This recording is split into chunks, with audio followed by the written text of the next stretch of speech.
Hello guys, welcome to our YouTube channel. ഇന്ന് നമുക്കൊരു തീയലിൻ്റെ recipe നോക്കിയാലോ.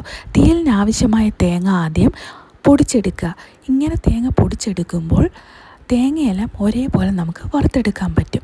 തേങ്ങ വറുക്കാനായി വെക്കുന്ന സമയത്ത് നമുക്ക് അരിഞ്ഞു വെച്ചേക്കുന്ന പച്ചക്കറികളായ ചേന, ചേമ്പ്, ഉരുളക്കിഴങ്ങ്, പടവലങ്ങ എന്നിവ ആവശ്യത്തിന് വെള്ളം ഒഴിച്ച് ഉപ്പും മഞ്ഞൾപ്പൊടി ഇട്ട് വേവിക്കാൻ വെക്കാം. ഹൈ ഫ്ലെയിമിൽ 2 വിസിലും ലോ ഫ്ലെയിമിൽ 1 വിസിലും മതി.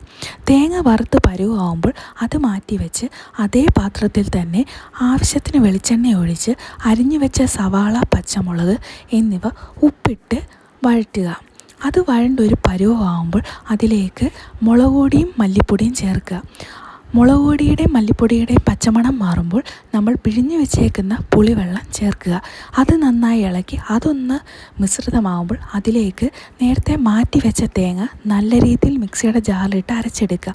അതോടെ ഈ സവാളയിലേക്ക് ചേർത്ത് ആവശ്യത്തിന് വെള്ളവും ഒഴിച്ച് കുറുക്കിയെടുക്കുക. ഇത് കുക്കറിൽ വേവിച്ച് വെച്ച പച്ചക്കറിയിലേക്ക് ചേർക്കുക. സ്വല്പം ഉലുവാപ്പൊടിയും കൂടെ ചേർക്കുക.